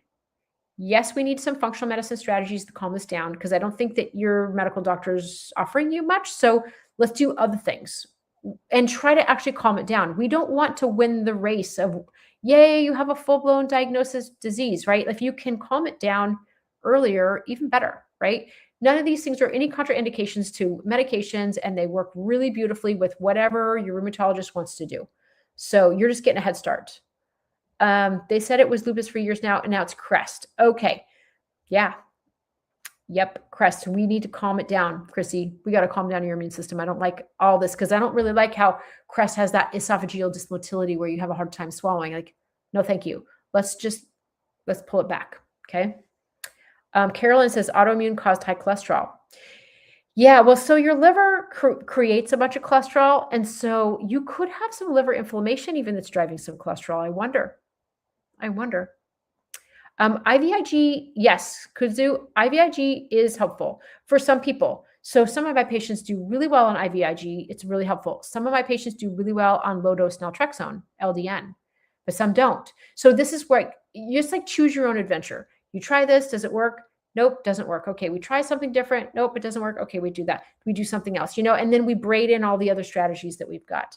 Oh yeah, Colleen, sorry, B27. Yeah, HLA B27. Yeah. Do you have joint pain at all? Do you have SI joint pain at all? Does anybody in your family, Colleen, have ankylosing spondylitis or like really fused joints or really, really stiff joints? I just wonder. It kind of runs more on the male side than the female side, but it just makes me wonder if any males that you're related to have bad SI joint pain or neck stiffness or fusion. Okay. So just a couple more questions, and I am going to pop off for a second. Yeah, you didn't know that about foods and MS. Yeah. Okay. So if you ever want to look it up, it's a fascinating study. There's a really cool guy named Dr. Aristo Vijdani, Vojdani. He runs a company called Immunosciences. He's an immunologist. His son is a medical doctor. They're fascinating, Elroy and Aristo Vijdani. And they're doing such great work with autoimmunity. And they're really digging in to like what kind of foods are triggering this and what kind of chemicals. Plastics are a nightmare, you guys. Plastics are driving autoimmunity like crazy. The BPA, the BPG, the BPF, all the BPs, they suck. Get rid of the plastics. They're terrible. And please, let's get some like water filters. Let's get some like maybe reverse osmosis water filter. Let's get some, water container that's glass or that's metal. These are really big things that are driving. The BPs are driving a lot of testosterone down in men. It's a problem. It's a huge problem. The microplastics are getting stuck in people's thyroids and the immune system's attacking it. It's really, really a big deal. So, we have microplastics in our brain. They say that there's enough microplastics in people's brains that they can make a credit card. Is that crazy? That's crazy. So let's get off the plastics. Can you just do that? Like that would be big. That could be driving some of your autoimmunity. This is why we don't know, right? What's triggering it for you? But I'm giving you a million ideas so that you can like learn for yourself. Okay. Oh, Dr. Darlabooth at gmail.com. DRDARLABOOTH at gmail.com. Thank you for looking at that, for putting that on there. Yes, Kimberly, you're on a lot of corticosteroids. It's causing a lot of complications. If you want some help, we could talk about what to do with adrenals insufficiency. There's some adrenostim cream that could help. There's some adrenal glandulars that can help. I'm wondering if some peptides could help. I have a lot of thoughts around that. Okay. What was the application you were talking about? Oh, Anna, if you wanted to do like an AVISE test, AVISE, it's a company that just does autoimmune markers. If you are having a hard time trying to figure out if you have any positive autoimmunity, we could always run that for you. My office runs it. It's a $2,000 test, but if you've had $5,000 in a year of expenses on your health, even if it's insurance or whatever, then they'll give it to you for $200. And my admin knows how to process that. If you need some help, just reach out. You could reach out to office@darlabooth.com and just say, here's my name, here's my information. I want the AVISE test, AVISE. Denise, thank you for DMing me. I'll give it to you tonight, okay? Okay, so guys, I gotta pop off because I told my husband I would watch that shrinking show with him tonight. Anyway, if you're gonna drink Evian water, shop till you drop, make sure it's from glass. Okay. Glass, metal, water bottles, better than plastic. Okay. Please get off the plastic. Please, please, please, please do it. So, okay, you guys, thanks for joining. I'm going to try to get on Tuesday. Hopefully I can get on Tuesday. What about a copper container? Sure. Yeah, do that too. Metal is helpful. Okay, you guys, I'll see you guys so soon. Okay. Good to see you. Thanks for popping on. Message me if you need some help. If you want to join my autoimmune support group, get on my bio in TikTok. Just go to my page, right? And then click on Linktree. And then it'll pop you into like, you can download the free essential labs for everybody. You can get in the Autoimmune Shift program on Fridays. You can work with me one-to-one. All of that's in there. So just pop on there. If you want a particular supplement, DM me or send me an email and give me your full name and your email. That's all I need. And I can send you a link through Fullscript to get you a supplement. Okay. All right, you guys. I'll see you guys so soon. I'll pop back on Tuesday, probably dinnerish. Okay. All right. See you so soon. Bye, guys.